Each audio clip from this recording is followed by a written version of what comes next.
Good morning साथियों। Alternating current में आज कुछ कंसेप्चुअल क्वेश्चन और आपको भर भर के क्वेश्चन होमवर्क में दिए जाएंगे। ठीक है, अभी हमारे ट्रांसफार्मर के न्यूमेरिकल और एनर्जी इन द इंडक्टर के न्यूमेरिकल बचे हुए हैं, उस पर बेस न्यूमेरिकल करने, फिर इसे बाय बाय करेंगे और नई यूनिट इलेक्ट्रोमैग्नेटिक वेव्स की तरफ प्रस्थान करेंगे। चलिए देखिए, पहला क्वेश्चन क्या है आप पे।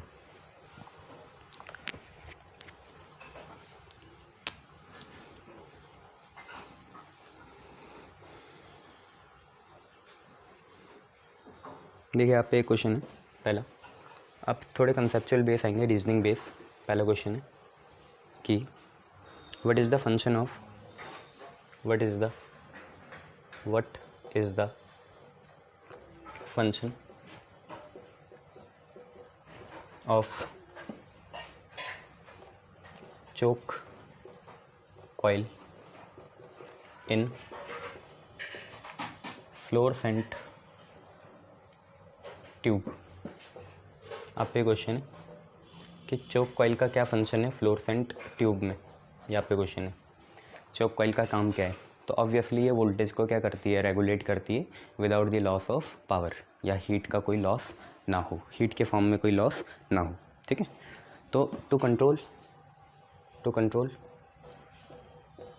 वोल्टेज को कंट्रोल करती है विदाउट पावर लॉस नहीं होता है। ठीक है, विदाउट पावर लॉस वोल्टेज को कंट्रोल करेंगे और पावर लॉस नहीं होगा। चलिए दूसरा क्वेश्चन देखें, आप पे क्या है।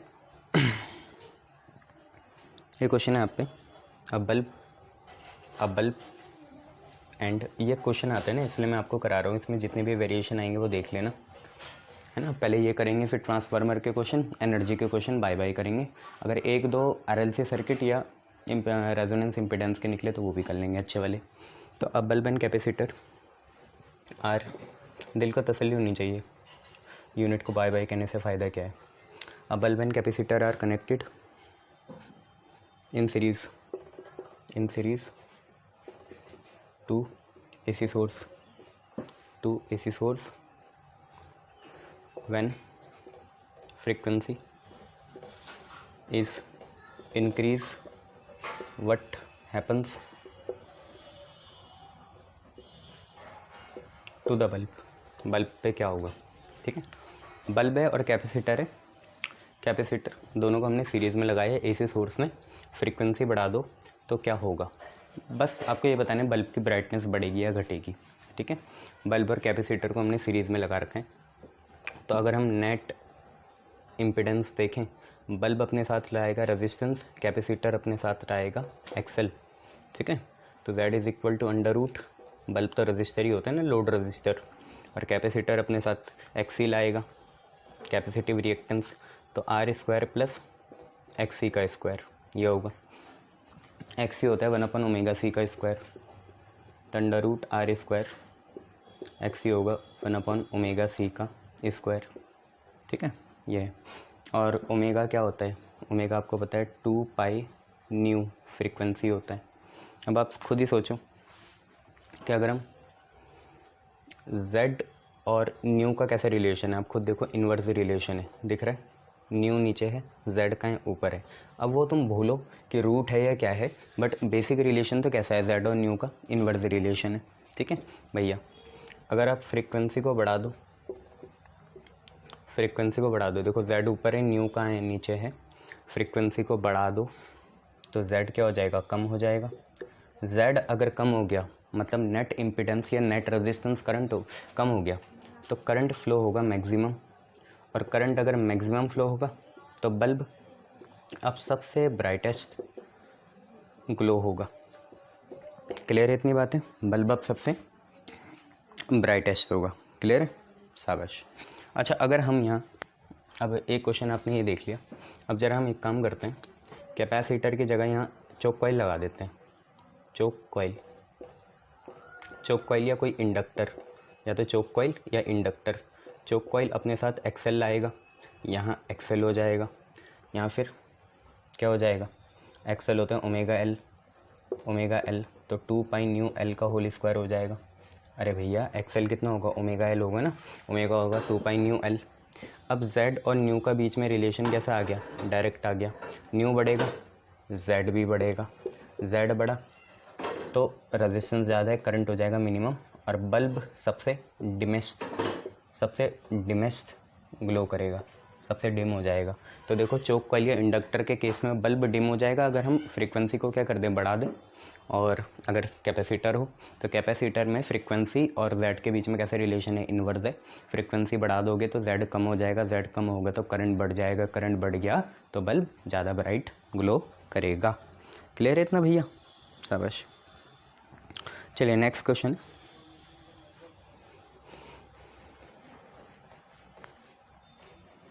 नेक्स्ट क्वेश्चन आप पे क्वेश्चन नंबर 3 कि what will be the effect on XL, XL पे क्या इफेक्ट होगा, and XC if frequency is increase, ये फ्रीक्वेंसी है न्यू, इसको बढ़ा देंगे। एक्सेल और एक्सी पे क्या फ़र्क आएगा ये आपको बताना है। What will be the affect on XL and XC if frequency is increase, तो ये आपको पता ही है यार, इसमें कोई शक नहीं है। एक्सेल होता है ओमेगा एल या 2 पाई न्यू एल, ये है। तो एक्सेल और फ्रीक्वेंसी के बीच में डायरेक्ट रिलेशन है। फ्रीक्वेंसी को बढ़ाओगे तो एक्सेल भी बढ़ जाएगा, पहले तो ये हो गया। एक्सी होता है 1 ओमेगा सी, ओमेगा होता है 2 पाई न्यू सी। एक्सी और न्यू के बीच में कैसे रिलेशन है, इन्वर्स है। अगर आप न्यू को बढ़ा दोगे तो एक्सी घट जाएगा, ये चीज़ है। क्लियर इतना, शाबाश। चलिए आगे बढ़ते हैं। नेक्स्ट क्वेश्चन है आप पे, तो ये रीजनिंग वाले क्वेश्चन थे, छोड़ना तो कुछ भी नहीं है, करना ही है ये, इसलिए करा रहा हूँ। नेक्स्ट है an ideal inductor is put in, an ideal inductor is put in या अक्रॉस 220 वोल्ट 50 हर्ट्ज AC, ठीक है। आइडियल इंडक्टर को हमने पुट करा 220 वोल्ट 50 हर्ट्ज AC में, एंड 220 वोल्ट 100 हर्ट्ज AC। अच्छा, एक बार 220 वोल्ट 50 हर्ट्ज AC में पुट करा इसके अक्रॉस, और एक बार 220 वोल्ट 100 हर्ट्ज के अक्रॉस पुट करा। तो कंपेयर द करंट, जो करंट फ्लो करेगा दोनों केसेस में उन्हें कंपेयर करना है। चलो कोई बात नहीं, कर लेंगे। एक इंडक्टर है, उसे हमने 200 वोल्ट 220 वोल्ट 50 हर्ट्ज में पुट करा एक बार उसके अक्रॉस, और एक बार 220 वोल्ट 100 हर्ट्ज के अक्रॉस पुट करा, तो कंपेयर करना है करंट को, कर लेंगे। देखो एक्सेल ओमेगा एल होता है, एक्सेल हो गया 2 पाई न्यू एल, ठीक है। तो आप ये देखो एक्सेल और न्यू के बीच में कैसे रिलेशन है, direct. Since 100 hertz is greater then 50 hertz, तो यहाँ का जो एक्सेल है, एक्सेल एट 100 हर्ट्ज है ना, डायरेक्ट रिलेशन है, is greater than XL at 50 hertz, क्योंकि दोनों की डायरेक्ट रिलेशन है। तो 100 हर्ट्ज में आने वाला एक्सेल क्या होगा, ज़्यादा होगा। और एक्सेल और करंट की कैसे रिलेशन होगी, इन्वर्स, ये भी आपको पता ही है। एक्सेल और करंट की कैसे रिलेशन होगी, इन्वर्स। तो करंट अक्रॉस 100 हर्ट्ज कम होगी, क्योंकि इन्वर्स रिलेशन है, जिसका एक्सेल ज़्यादा उसकी करंट कम। तो current across 100 hertz is less than current across 50 hertz. L क्या है, इंडक्टर, इंडक्टर के लिए संबोधित कर दिया। तो करंट ज़्यादा कहाँ है, 50 हर्ट्ज में ज़्यादा होगी, ठीक है। ये है, चलिए बहुत बढ़िया। नेक्स्ट देखिए, नेक्स्ट क्वेश्चन है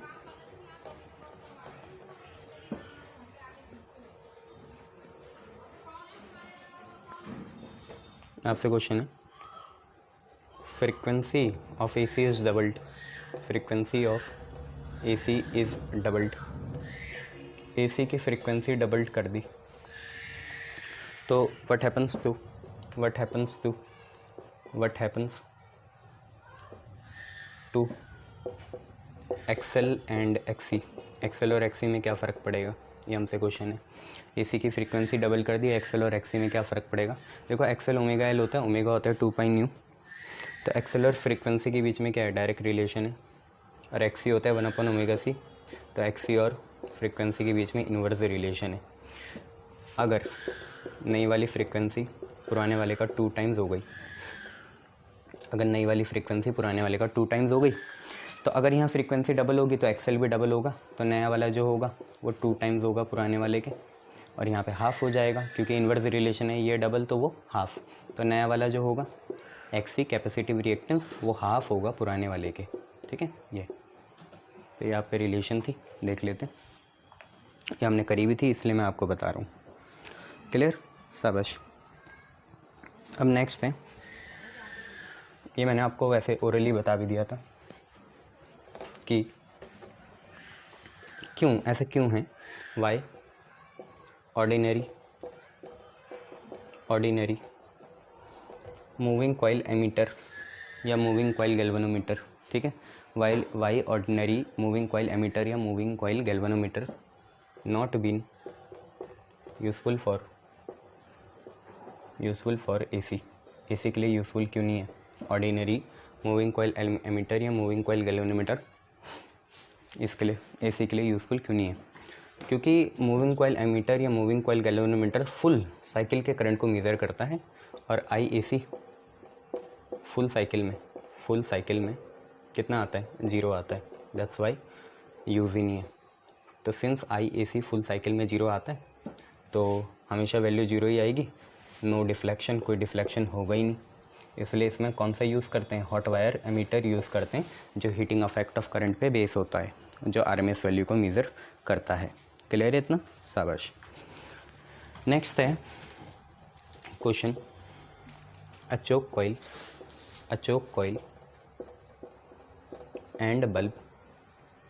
coil and bulb are connected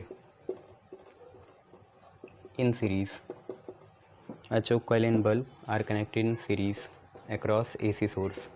ठीक है, across AC source, choke coil और बल्ब को हमने कनेक्ट करा है across AC source.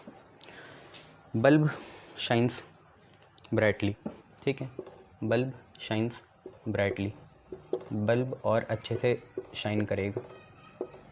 How the brightness will be affected, how brightness will be affected, सारे लॉजिकल क्वेश्चन है, आपको पता होने चाहिए, है ना, वो तो सर की गहमत है कि आपको बता रहे हैं, गनीमत भी है।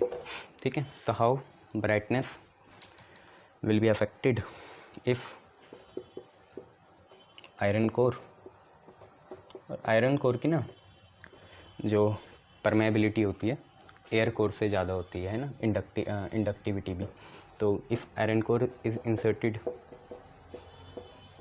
इन चोक कॉइल, अब हम क्या कर रहे हैं, चोक कॉइल के अंदर आयरन कोर डाल दे रहे हैं, तो कैसे ब्राइटनेस में फ़र्क आएगा। ठीक है, तो चोक कॉइल और बल्ब क्या है, सीरीज़ में कनेक्टेड है AC के अक्रॉस, तो बल्ब ब्राइटली शाइन कर रहा है। अब बताना है कि उसके ब्राइटनेस में कितना असर पड़ जाएगा अगर हम चोक कॉइल में आयरन कोर डाल दें। तो with introduction of iron core, जैसे ही हम आयरन कोर इंट्रोड्यूस करा देंगे, आपको पता है क्या होता है, बता रखा है ना मैंने, क्या होगा, इंडक्टेंस बढ़ जाएगा। इंडक्टेंस क्या होगा, बढ़ जाएगा, आयरन कोर डालेंगे तो इंडक्टेंस क्या हो जाता है, बढ़ जाता है, तो L of choke coil increase, L of choke coil increase, बाकी कुछ थोड़ी चेंज करा, बस L of choke coil increase. और आप ये बताओ, XL is directly proportional to L होता है ना, XL is equal to omega L, frequency तो सेम ही है AC की, XL directly proportional to L होगा, L बढ़ गया, देयरफॉर एक्सएल भी इंक्रीज़ करेगा।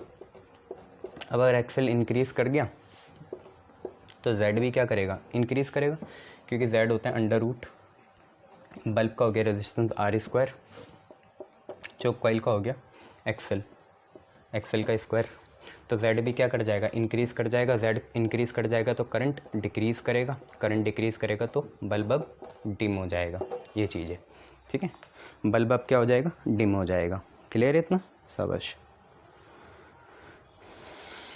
अब ऐसे ही क्वेश्चन है, ये है नेक्स्ट क्वेश्चन है कि आप पे, अब नेक्स्ट क्वेश्चन जो है वो कुछ ऐसा है कि एन एयर कोड वाला सोलोनाइड, an air cored solenoid is connected to AC source in bulb, is connected to AC and bulb, ठीक है। एक सोलोनाइड लगा दिया एयर कोड वाला, ठीक है। इफ एन आयरन कोर, मतलब पहले खाली था ना, एयर कोड था, सोलोनाइड हवा भरी हुई थी अंदर, अब उसमें आयरन कोर इंसर्ट कर दिया। किस में भैया? AC में, बल्ब में नहीं, सोलोनाइड में। तो उसमें आयरन कोर अब क्या कर दिया? इंसर्टेड कर दिया।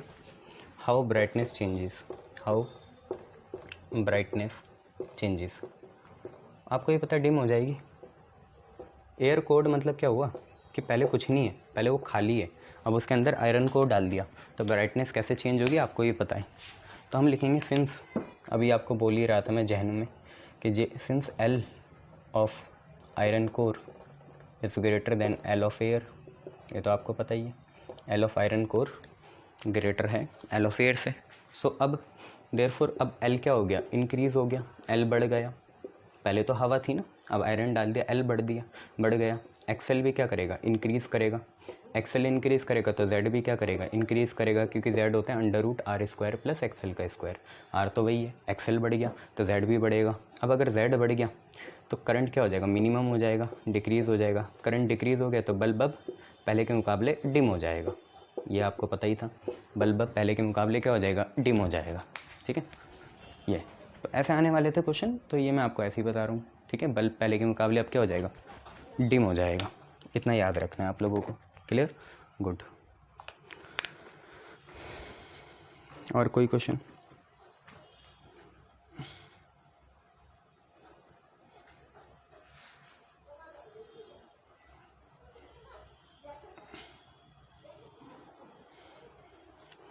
अब एक क्वेश्चन है, डायग्राम देखो, समझ में आ ही जाएगा।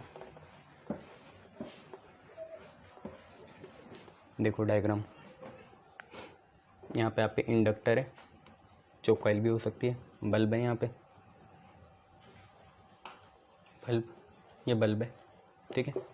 बल्ब है, इंडक्टर है, और यहाँ पे एक AC सोर्स है, ठीक है। तो ये आपको दिख ही रहा है, ठीक है। तो क्वेश्चन ऐसा है, an inductor L of reactance XL is connected in series with a bulb to an AC circuit, ठीक है। An inductor L of reactance XL is connected to a bulb in series with an AC circuit. How brightness changes? How brightness changes? Brightness कैसे change होगी? Number 1, when number of turns of L reduce कर दिए, कम कर दिए, number of turns क्या कर दिए? कम कर दिए। और दूसरा, capacitor, a capacitor of reactance, capacitor of reactance XC बराबर XL के, ठीक है। मतलब उसका इतना ही रिएक्टेंस होगा कैपेसिटर का जितना XL है। इज़ इंट्रोड्यूस, इसको भी इंट्रोड्यूस कर दिया सीरीज़ में, तो क्या फ़र्क पड़ेगा ये हमसे पूछ रहे हैं, ठीक है। पहले का आप डायग्राम देख सकते हैं। क्वेश्चन हमसे दो तरीके से पूछ रहे हैं, एक तो नंबर ऑफ टर्म्स बढ़ा दो, या एक बार क्या कर दो, R तो यह है ना, तो एक बार XC भी ले आओ यहाँ पे, C जिसका रिएक्टेंस उतना ही है जितना इंडक्टर का रिएक्टेंस है। तो यार आप ये पहले देखो L और नंबर ऑफ टर्म्स के बीच में रिलेशन कैसे है, μ0n² A/L, ये भूले तो नहीं होंगे तुम, μ0n² A/L। L और N के बीच में क्या है, कैसे रिलेशन है? डायरेक्ट है। अब आप खुद ही देखो, पहले का आंसर कर रहा हूँ मैं कि नंबर ऑफ टर्म्स क्या कर दिए? कम कर दिए, रिड्यूस कर दिए, नंबर ऑफ टर्म्स रिड्यूस कर दिए, एल भी क्या होगा, रिड्यूस होगा, एक्सएल भी क्या होगा, कम होगा, आर तो वैसी है, तो जेड दोनों चीज़ों से बनता है, आर से और एल से, आर तो वैसी है, एक्सएल आपने कम कर दिया तो जेड भी क्या हो जाएगा, कम हो जाएगा, जेड कम हो गया तो करंट बहेगा ज़्यादा, करंट बहेगा ज़्यादा तो अब ब्राइट हो जाएगा और ज़्यादा चमकेगा, ठीक है, तो ब्राइटनेस बढ़ जाएगी। क्लियर इतना, शाबाश। अच्छा दूसरा देखो, दूसरा क्या बोल रहा है, दूसरा आपसे ये कह रहा है कि हमने क्या करा, एक्सएल एक ऐसा कैपेसिटर इंट्रोड्यूस कर दिया जिसका रिएक्टेंस उतना ही है जितना एक्सएल है, तो एक्सएल और एक्सी तभी बराबर होते हैं जब कौन सी कंडीशन आ जाए, रेजोनेंस। अब अगर रेजोनेंस कंडीशन आ जाएगी तो आपको पता है जेड क्या होता है, अभी जेड बनना था अंडर रूट, अगर रेजोनेंस नहीं होता एक्सएल एक्सी बराबर नहीं होते तो under root R square plus XL minus XC का होल स्क्वायर बनना था। ये चीज़ तो कटी गई क्योंकि दोनों बराबर आ गए, तो Z under root of R square मतलब आर के बराबर आ गया, तो जेड अभी भी क्या हो गया, मिनिमम, जेड मिनिमम हो गया तो करंट मैक्सिमम, करंट मैक्सिमम हो गया तो अब भी क्या होगा, ब्राइट होगा, तो दोनों ही केस में चमकेगा, ब्राइट हो जाएगा, दोनों ही केस में क्या हो जाएगा, ब्राइट हो जाएगा, दोनों ही केस में वो ब्राइट हो जाएगा। क्लियर है इतना, इधर भी क्या हो गया, ब्राइट हो गया और उधर भी क्या है, ब्राइट है। पता नहीं क्यों है ब्राइट यहाँ पे, तो इसलिए क्योंकि एल और एन के बीच में कैसे रिलेशन है, डायरेक्ट है। नंबर ऑफ टर्म्स कम कर दिए तो इंडक्टेंस की वैल्यू भी कम हो गई, एक्सएल भी क्या हो गया, कम हो गया, जेड भी क्या हो गया, कम हो गया, करंट बढ़ जाएगा, जेड कम हो गया, करंट बढ़ जाएगा तो ब्राइटनेस भी बढ़ जाएगी। एक्सएल और एक्सी बराबर है मतलब रेजोनेंस कंडीशन, जेड अगर एक्सएल एक्सी बराबर नहीं होते तो under root R square plus XL minus XC का होल स्क्वायर आता। अब तो ये कट ही जाएगा क्योंकि एक्सएल एक्सी बराबर हैं तो जेड आर आ गया, आर सबसे मिनिमम वैल्यू होगी जेड की, तो करंट मैक्सिमम होगा और अब भी ब्राइट करेगा। So in both the cases brightness observe हो गई और ब्राइट हो गया। क्लियर है इतना, शाबाश, दोनों ही केसेस में ब्राइटनेस ऑब्जर्व हो। चलिए आगे देखिए क्या क्वेश्चन है।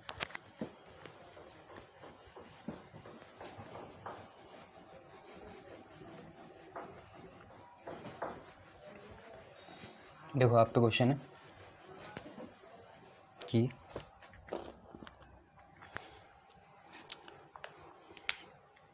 व्हेन अ कैपेसिटर, क्वेश्चन है कि when a capacitor is connected to series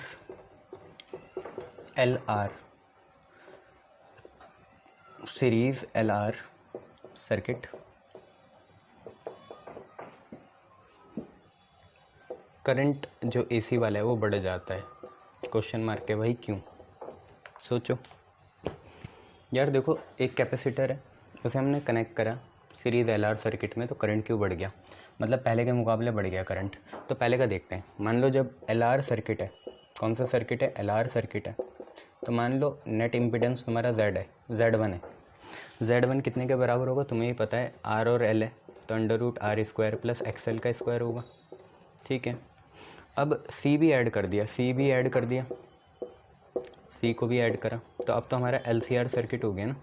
इसका इम्पीडेंस Z2 मान लेते हैं, अब तो LCR सर्किट है, इसका इम्पीडेंस Z2 मान लेते हैं, Z2 होगा under root R square plus XL minus XC का होल स्क्वायर। अब तुम खुद ही सोचो बड़ा कौन सा है, Z2 या Z1। पहले एक्सएल अकेला था, अब एक्सएल से कुछ हटा के, क्या हटा रहे हैं, एक्सी, वो हटा के उसका स्क्वायर हो रहा है, तो यार बुरी बात नहीं है, कुछ भी हो, एक्सएल एक्सी कुछ भी हो। मान लो एक्सएल 3 होता, एक्सी 5 होता, तो पहले तो 3 का स्क्वायर 9 ही था, अब होगा एक्सएल माइनस एक्सी, 5 माइनस 3 कितना, 2, 2 का स्क्वायर 4, 4 बड़ा या 9, 9 बड़ा है। तो ये बात है ना, XL minus XC obviously XL से क्या होगा, छोटा होगा, तो since XL minus XC square भी कर दोगे, दोनों एक से बड़े हैं, छोटा ही होगा, तो एक्सएल माइनस एक्सी का square is lesser than XL का स्क्वायर, देयरफॉर बड़ा कौन सा हुआ, ये चीज़ छोटी हुई, वो चीज़ क्या हुई, बड़ी हुई, पक्का। तो Z2 is greater then Z1, Z2 is greater then Z1, देखो, और Z और I के बीच में कैसे रिलेशन है, इनवर्स है। अच्छा Z2 छोटा होगा, Z1 बड़ा होगा, पहले वाला बड़ा है, ठीक है, तो Z is inversely proportional to I, पहले वाला बड़ा नहीं है, देखो एक्सएल का स्क्वायर है और ये कुछ हटा के स्क्वायर है, ठीक है, तो Z is inversely proportional to I है, Z2 is lesser than Z1, तो इन्वर्स रिलेशन है, तो करंट इन सेकंड मतलब करंट इन Z2 सेकंड वाले मतलब RLC सर्किट में ज़्यादा हो जाएगी किससे, पहले वाले सर्किट में जो कि RL सर्किट था। ठीक है, क्योंकि इन्वर्स रिलेशन है। Z कब कम हो गया, जब हमने C को ऐड करा, तो अब करंट ज़्यादा फ्लो होगा। ये क्वेश्चन है। नेक्स्ट है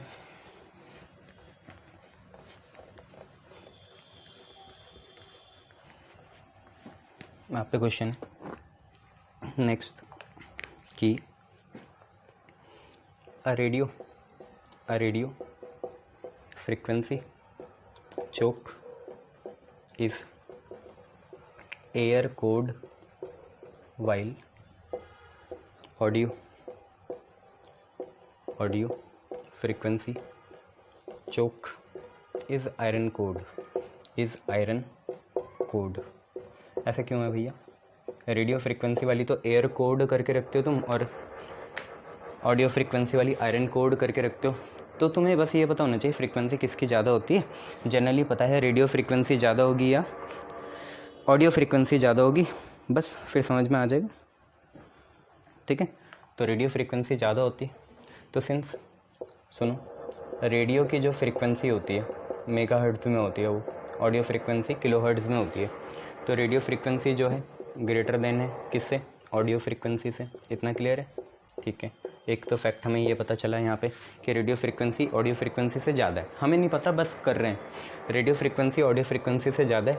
दूसरा, हमने पुराने क्वेश्चन में देखा था कि इंडक्टर जो होता है आयरन वाले का ज़्यादा होता है किससे, इंडक्टर ऑफ एयर। ठीक है, अब जोड़ना शुरू करते हैं। तो सारी बातें फ्रीक्वेंसी के, फ्रीक्वेंसी इज़ 1/√LC होता है। ठीक है, ये तो होता ही है रेजोनेटिंग वाली ना, कितना होता है 1/√LC होता है। दोनों ही केस में C को सेम ले लेते हैं, तो फ्रीक्वेंसी जो हुआ इन्वर्सली प्रोपोर्शनल आया L के। अब आप ही समझो कि सिंस ये वाली चीज़ L of iron is greater then L of air, तो देयरफॉर फ्रीक्वेंसी आयरन वाले केस में क्या होगी, लेसर होगी फ्रीक्वेंसी किसके केस में, एयर के केस में। इसीलिए देखो, क्योंकि फ्रीक्वेंसी आयरन वाले केस में क्या आती है, कम आती है, जबकि रेडियो फ्रीक्वेंसी को ज़रूरत किस चीज़ की है, ज़्यादा की ज़रूरत है। इसलिए हम रेडियो फ्रीक्वेंसी में किसके लगाते हैं, एयर कोर लगाते हैं, और ऑडियो फ्रीक्वेंसी में क्या लगाते हैं, आयरन कोर। क्योंकि ऑडियो फ्रीक्वेंसी आयरन कोर वाली है, ऑडियो फ्रीक्वेंसी को ज़्यादा उसकी ज़रूरत पड़ेगी फ्रीक्वेंसी की, जबकि ज़्यादा किस में होती है, रेडियो में होती है। तो रेडियो तो पहले से ही ज़्यादा है, उसको तो कम भी दोगे तो काम चल जाएगा। और जो ऑडियो है उसमें इतनी ज़्यादा फ्रीक्वेंसी नहीं होती, तो उसकी फ्रीक्वेंसी बढ़ाने के लिए हम कौन सा यूज़ करते हैं, आयरन वाला यूज़ करते हैं, क्योंकि इसकी इंडक्टर वैल्यू क्या है, ज़्यादा है। ठीक है, तो इतना देख लेना, इसको ठीक से समझ लेना। आगे बढ़ते हैं, अब कुछ पुछल्ले न्यूमेरिकल कर लेते हैं। टेलेंडर पुछल्ले बोलते हैं उन्हें, दिमाग ख़राब करते हैं वो, पता ही नहीं चलता है कि क्या होगा। तो उन क्वेश्चंस को कर लेते हैं, फिर आगे बढ़ते हैं। कुछ होमवर्क के लिए भी दे दूंगा आपको क्वेश्चन, फिर इस यूनिट को बाय बाय करते हैं। अभी ट्रांसफार्मर और उसके बचे हुए हैं वो कर लेते हैं। जनरेटर का तो एक मैंने करा ही दिया आपको। तो हम पे क्वेश्चन है, आ 60 volt 10 what 60 volt 10 what lamp. ठीक है, 60 volt 10 what lamp is to be used on AC source of 100 volt 60 hertz. ठीक है, इसमें यूज़ करना है इस लैम्प को। 60 वोल्ट 10 वॉट का इसका इनपुट है, और हम दे इतना रहे हैं। ठीक है, मतलब इसको इतने की रिक्वायरमेंट है, दे इतना रहे हैं। तो calculate the inductance of choke coil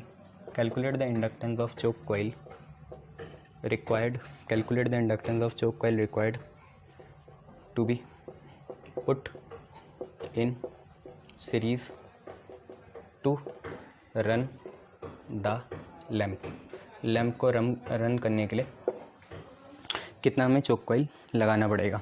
ठीक है, करंट से निकाल लेंगे। और हाउ मच प्योर रेजिस्टेंस, अच्छा ये बोलना चाह रहे हैं। तो हाउ मच, देखो ये इम्प्रॉम्प्टू होता है, तुम्हारे सामने ये पता चलता है कैसे क्वेश्चन आ रहे हैं। तो हाउ मच प्योर रेजिस्टेंस सब इंस्टेंट होता है। Should be put in place of choke coil. अच्छा हाँ, चोक कॉइल की जगह रजिस्टर से भी काम चली जाएगा, बट उसमें हीटिंग इफेक्ट बहुत होगा, इसलिए हम रजिस्टर को यूज़ नहीं करते। चोक कॉइल तो बिना पावर वेस्टेज के वोल्टेज को रेगुलेट कर लेती है ना। तो how much pure resistance should be put in place of choke coil so that lamp may run on its rated voltage. Lamp अब भी अपनी रेटेड वोल्टेज पे रन करे, ये क्वेश्चन है। चलो समझ में तो आ ही गया। एक देखो लैम्प है 60 वोल्ट 10 वाट का, उसको हमें यूज़ करना है एसी सोर्स जो देर की 100 वोल्ट 60 हर्ट्ज़ में। तो हमें बताना है चोक कॉइल कितना लगेगा, जो इसको हमें लगाना पड़ेगा सीरीज़ में लैम्प बल्ब के जैसा ही हो गया ताकि काम चल जाए, ठीक है। और फिर हमें बताना है कि चोक कॉइल की जगह हमें कितना प्योर रेजिस्टेंस लगाना पड़ेगा ताकि ये अपनी रेटेड वोल्टेज में चलना शुरू कर जाए। तो पहले तो ये देख लेते हैं कि लैम्प ने कितना करंट लिया। तो करंट टेकन बाय लैम्प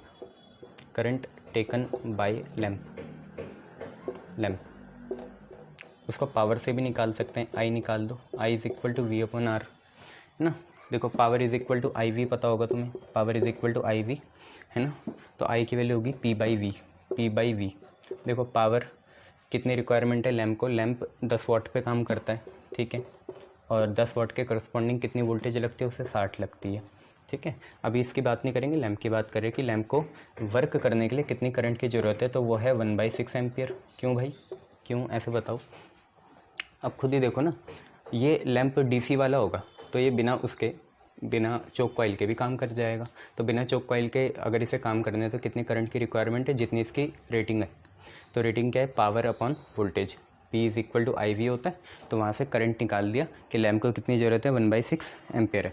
अब इसका एक बार रेजिस्टेंस भी निकाल लेते हैं, क्योंकि सिर्फ अभी रेजिस्टेंस ही काम करेगा। तो resistance of filament of lamp, तो resistance of lamp R is equal to V by I, या तो V बाई आई से निकाल लो या P स्क्वायर से भी निकाल लो, कहीं से भी निकाल लो, बात चल जाएगी। यहाँ से भी निकाल सकते हो, power is V square by R, तो R की value V square by P हो जाएगी, वहाँ से भी निकल जाएगी। नहीं तो रेजिस्टेंस जो है R is equal to V upon I से भी निकाल सकते हो, ये आसान पड़ेगा। V है 60, I है 1/6, कितना हो गया 360 ओम हो गया। अब इसे याद रखना, ठीक है। 360 ओम तो इसी का हो गया। अब क्लियर है इतना। अब हम भी देख लेते हैं, जब हम इसे एसी में यूज़ करेंगे तो पूरा Z कितना लगेगा। तो Z लगेगा √R² प्लस XL, क्योंकि चोक कॉइल लगा रहे वो इंडक्टर होती है। तो Z is equal to R² plus XL का स्क्वायर, XL होता है कितना ω² L², ठीक है। इसको याद रखना। और अब एक काम करते हैं भाई, यहाँ पे भी करंट की रिक्वायरमेंट कितनी होगी, 1/6 एम्पियर होगी। उससे ज़्यादा करेंगे तो ये फट सकता है लैम्प। तो करंट की रिक्वायरमेंट तो इतनी है, और हमें पता है I इज़ इक्वल टू यहाँ हो जाएगा V/Z, ठीक है। AC की बात कर रहा हूँ ना, AC कितनी है 100 वोल्ट 60 हर्ट्ज़ है, 100 वोल्ट 60 हर्ट्ज़ है। तो अगर हम यहाँ I is equal to V/Z लगाएं तो I तो 1/6 ही पड़ेगा, ठीक है। वोल्टेज AC कितनी दे रहा है, 100 दे रहा है, ठीक है। और अपॉन में कितना आएगा, Z आएगा। Z की वैल्यू कितनी है, √R² प्लस ω² L², ये ठीक है। XL ω² L² हो गया। तो हमें XL ही चाहिए, XL भी निकल जाएगा, बट पहले क्या चाहिए, हाँ इंडक्टेंस चाहिए। तो इंडक्टेंस यहाँ से निकालना पड़ेगा, तो ये निकाल ही सकते तुम। R की जगह कितना डाल दोगे, 360 डाल दोगे, 360 का स्क्वायर। ओमेगा यहीं से निकल जाएगा, ओमेगा होता है 2πν, तो ω² L² हो जाएगा। ω² हो जाएगा 2πν का होल स्क्वायर, मतलब 4π² ν², और XL ω_L है तो L² भी आएगा, ये हो जाएगा। अब 4π² वैल्यू डाल देना। न्यू की वैल्यू तो तुम्हें दे रखी है, कितनी है 100 है, 100 का स्क्वायर। देखो फ्रीक्वेंसी कितनी, सॉरी फ्रीक्वेंसी 60 है, 60 का स्क्वायर। ये इसको सॉल्व कर लोगे ना, दोनों रूट लेके सब चीज़ लेके कर लेना। L की वैल्यू आएगी 1.27 हेनरी, L की वैल्यू आएगी इंडक्टर की 1.27 हेनरी। और कुछ क्या निकालोगे, बस L ही तो निकालोगे, L ही तो वेरिएबल है यहाँ पे, स्क्वायरिंग करना ना दोनों साइड, L की वैल्यू निकाल लेना, ठीक है। अभी तक यही तो कर रहे थे। तो L की वैल्यू भी आ गई।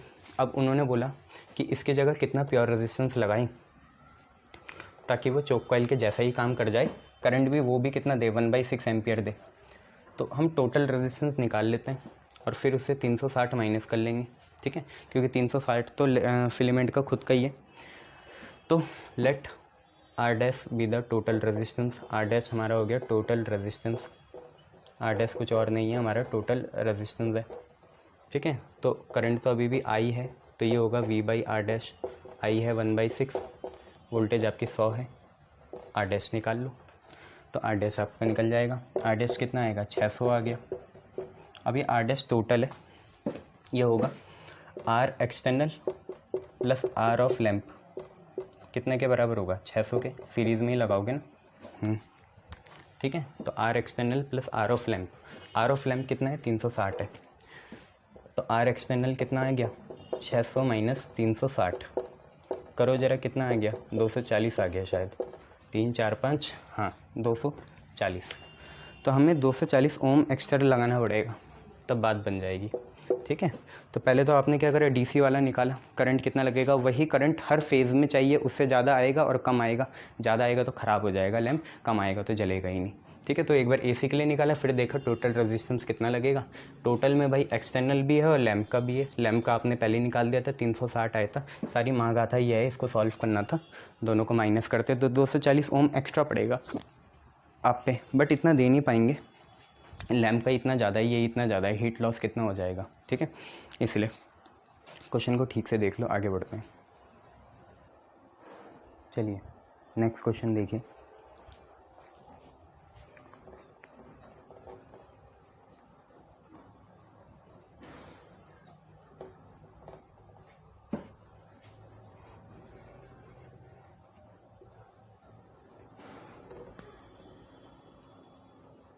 नेक्स्ट क्वेश्चन है आप पे कि a resistor of 200 ohm, capacitor of 15 microfarad are connected in series to a 220 volt 50 hertz AC supply, 220 volt 50 hertz AC supply. सबसे पहले हमें करंट निकालना है सर्किट में, दूसरा voltage across register end voltage across capacitor निकालनी है, तीसरा बस इतना ही निकालना है। इज़ द, आपसे बोला is the algebraic sum of voltages, मतलब V R plus V C, is the algebraic sum of voltage is greater than source voltage, ये देखना है। फिर अगर हुआ तो पैराडॉक्स को सॉल्व करना है। क्लियर है इतना? आपको बताने कि ऐसा क्यों हो गया और इसको ठीक कैसे करेंगे, क्योंकि फ्री एनर्जी जैसी कोई चीज़ नहीं होती, energy can nether be created nor be destroy, और एफिशिएंसी कभी भी 100% नहीं हो सकती, तो जितनी दी है उससे कम ही मिलेगी वोल्टेज, ज़्यादा तो नहीं मिल सकती। तो आप ये देखो, सबसे पहले आप ये देखो वी आर एम एस कितना है, या वी आर एम एस या वी सोर्स वोल्टेज कितनी है, 220 वोल्ट है, ठीक है। फ्रीक्वेंसी कितनी है 50, ओमेगा कितना होगा 314, एक्सी निकाल लो क्योंकि आर तो है ही, आर और सी का सर्किट है बस, तो एक्सी निकालो, एक्सी होगा 1/ओमेगा सी, तो 1/314 इंटू सी कितना है 15 माइक्रो, मतलब 10 की पावर -6, -6 ऊपर जाके +6 होगा। इसको सॉल्व करो, देखो कितना आ रहा है, सीरीज सर्किट है ना भैया, सॉल्व करो, 212.3 ओम आ रहा है, 212.3 ओम, ये आ गया। इसके बाद क्या है, आर आपको दिख रहा है कितना है 200 ओम है, जेड निकालो, जेड होता है under root R square plus XC का स्क्वायर, अंडर रूट आर कितना है 200, 200 का स्क्वायर प्लस 212.3 का स्क्वायर, जेड निकालो कितना आ रहा है 200 और 200 400, 200 के लगभग ही आएगा। देखो जेड की वैल्यू कितनी आ रही है 291.7 ओम आएगी, 291.7 ओम, ठीक है। जेड की वैल्यू आएगी 291.7 ओम। करंट निकाल लो, फिर आई क्या होगा, आई आर एम एस ही निकालोगे आप, आपका होगा V R M S by Z, ठीक है। एल तो था ही नहीं यहाँ पे, तो यही करना है। VRMS कितना है 220 है, Z कितना है 291.7, सॉल्व करो पॉइंट में आएगा, तो आपका आंसर आएगा 0.75 एम्पियर, 0.75 एम्पियर। अब क्योंकि ये सीरीज़ में है तो करंट जितना R के अक्रॉस होगा उतना ही C के अक्रॉस होगा, वही फैक्टर यूज़ करेंगे। वोल्टेज अक्रॉस R निकालेंगे, वोल्टेज अक्रॉस C निकालेंगे। वोल्टेज अक्रॉस R होगी I into R, voltage across C होगी I इंटू XC। C थोड़ी लिखोगे बच्चों, IC थोड़ी लिखोगे, I इंटू XC लिखोगे, ओम्स लॉ लगाओगे। करंट सेम है क्योंकि सीरीज़ में है तो दोनों करंट सेम ही होगा, तो 0.75 इंटू 200, 0.75 इंटू 200 और 0.75 इंटू 212.3, इन दोनों को सॉल्व करो, देखो कितना आ रहा है। तो पहले में आ रहा है 150.8 और दूसरे में आ रहा है 159.2, तो ये आ रहा है 150.8 वोल्ट्स और ये आ रहा है 159.2 वोल्ट्स। देखो ये सोर्स वोल्टेज से बहुत ज़्यादा है।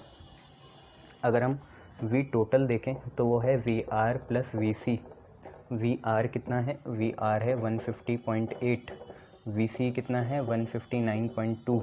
दोनों को सॉल्व करो, 8 और 2 10, 9 और 1 10, 5 और 5 10 और 1 11 और 1 और 1 2 और 1 3, तो ये ज़्यादा ही आएगा, 310 वोल्ट आ जाएगा, 310 volt which is greater than source voltage. Source voltage खुद हमने 220 दी कितनी है 220, आ इतनी गई 310, तो ऐसा तो हो ही नहीं सकता, एक पैराडॉक्स बन गया।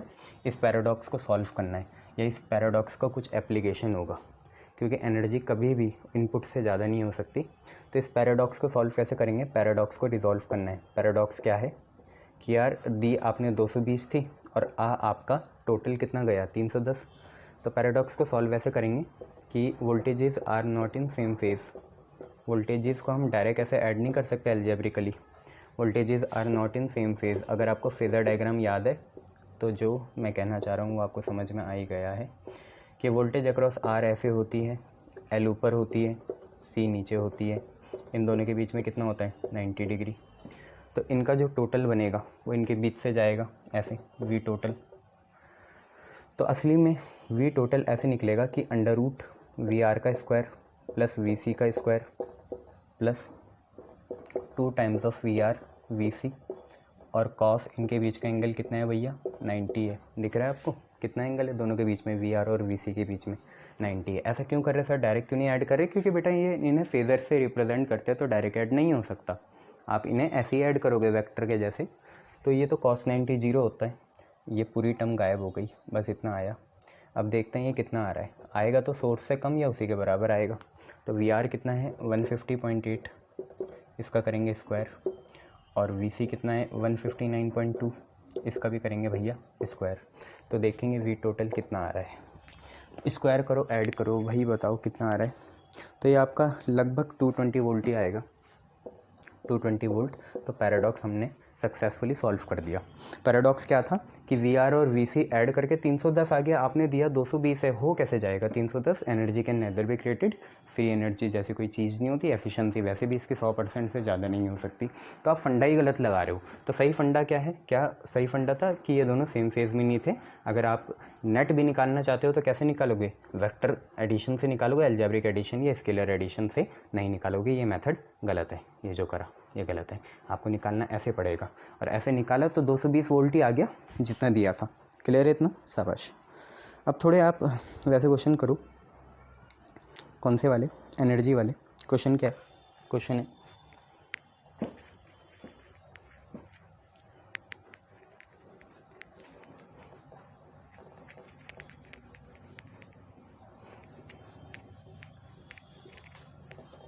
क्वेश्चन कि the current in the coil होती है इंडक्टर है ना, of self inductance 2 henry is increasing according to I is equal to 2 sin t square ampere. ठीक है, ये एक रिलेशन दे दी, साइन पे डिपेंड कर रहा है, टाइम पे डिपेंड कर रहा है। ठीक है, 2 sin t स्क्वायर एम्पियर ये यहाँ पे आ गया। तो find the amount of energy spent, find the amount of energy spent when current changes from 0 to 2 ampere.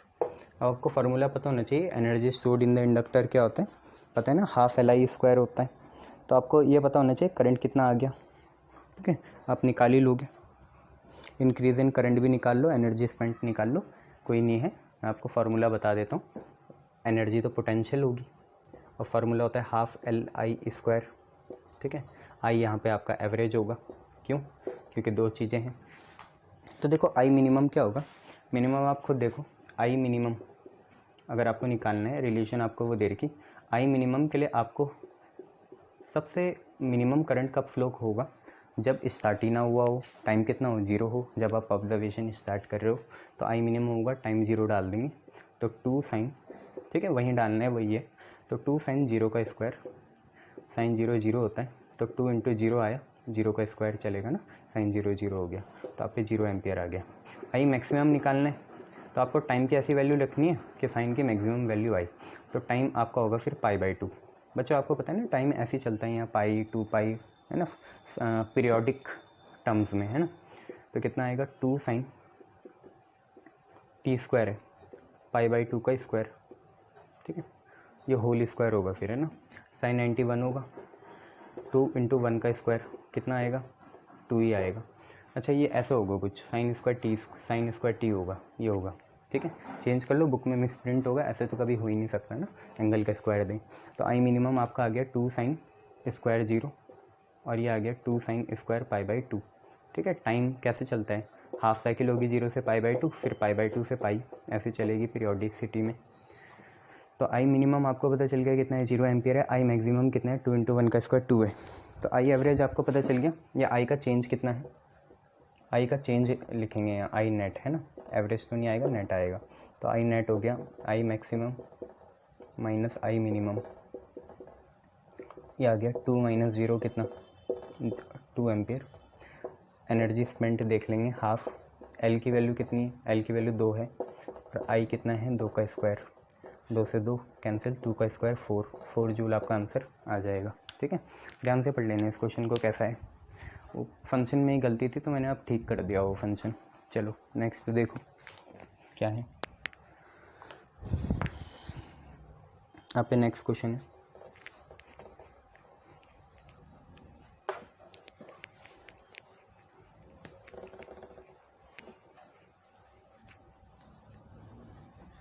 Next question है कि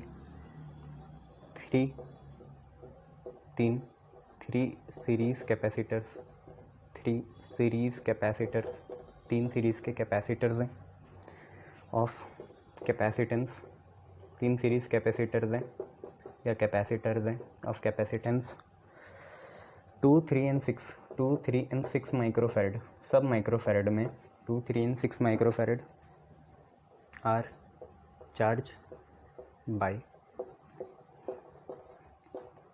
60 volt battery. Find total energy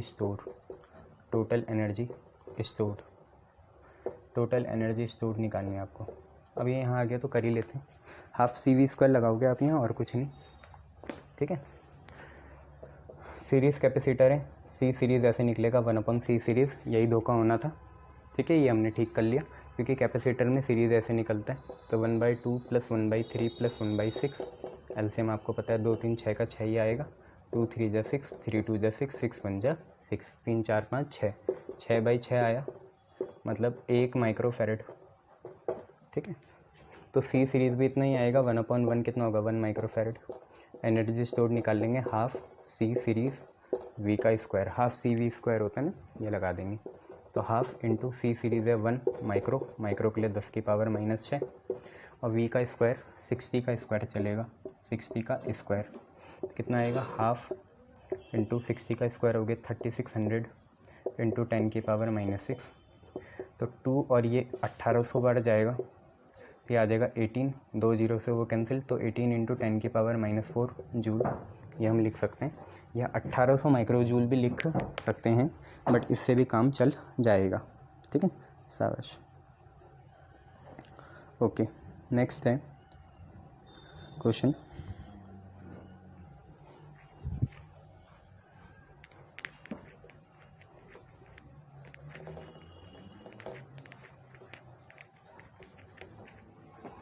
question है a coil of inductance 0.4 millihenry is connected to capacitor of 400 picofarad। ठीक है, to what wavelength